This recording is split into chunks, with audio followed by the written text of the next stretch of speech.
নরসিংদীর মেয়ে হয়ে এই first time Narsingdi golden star পার্কে যাচ্ছি। ভাবা যায়? হ্যাঁ, ভাবা যায় না।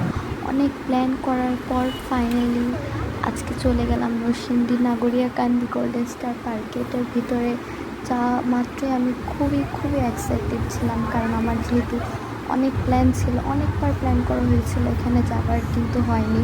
সবসময় শুধু দেখে আসি দেশের বিভিন্ন জায়গা থেকে মানুষ এসে এখানে ভিডিও করে, ব্লগ করে, ঘুরে যায়, বাট আমার কখনো যাওয়া হয় না। অ্যাট লাস্ট ফাইনালি আমি সেখানে যেতে পারলাম। আমি খুবই খুবই এক্সাইটেড আর খুব এনজয় করেছি। আর এই যে এই রাইডটা দেখে আমি ভীষণ ভয় পেয়েছি, যে কারণে আমি রাইডটিতে উঠতে পারিনি, দাঁড়িয়ে দাঁড়িয়ে শুধু দেখছিলাম। আর এটা হচ্ছে বাচ্চাদের এই রাইডটা, আমার ভাই এখানে উঠেছিল, খুব এনজয় করেছিল।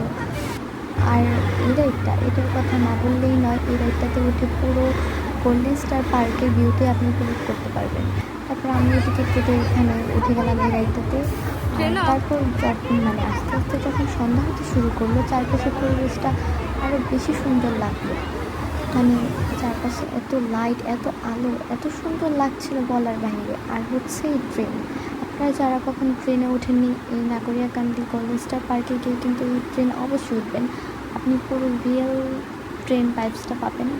আমিও খুব এনজয় করেছিলাম ট্রেনে উঠে, মানে সন্ধ্যা একটা মুহূর্তে উঠেছিলাম, রোজটা খুব সুন্দর উপভোগ করেছিলাম, খুব ভালো লেগেছিলো। আপনারা উঠবেন। আর এটা হচ্ছে বাচ্চাদের জন্য।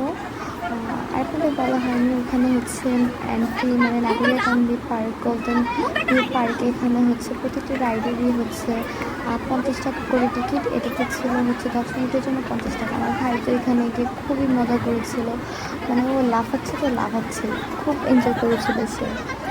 আর আরেকটা কথা হচ্ছে যে দেখুন, এই পিচ্ছিটা এখানে কত কান্না করছে। পিচ্ছিটাকে দেখে আমার ছোটোবেলার কথা মনে পড়লো। আমিও আগে যখন কিছু দেখতাম খুব এক্সাইটেড মানে থাকতাম যে এখানে আমি যাবো, এখানে উঠবো, তো তারপর নামতে খুবই ভয় পেতাম, একদম পুরো পিচ্ছিটার মতো। আর এই যে দেখুন, আর এটা খুবই সুন্দর লাগছিল আমার কাছে, কেন জানি না, আমি খুব তাকিয়ে দেখছিলাম এই জিনিসটা।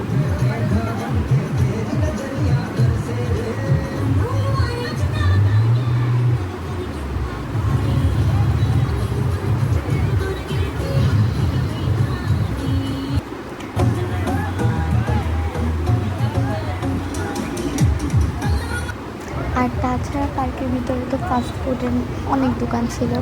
আমি যাই হোক বেশি কিছু খাইনি, কিন্তু ফুচকার দোকান দেখে আমি আর নিজের লোভ সামলাতে পারলাম না। বুঝেনি তো, মেয়ে মানেই ফুচকা, মেয়ে মানুষ মানেই হচ্ছে ফুচকা লাভার। যাই হোক আমিও ফুচকা খেয়ে নিলাম, ইয়ামি। আর যাই হোক, টাটা।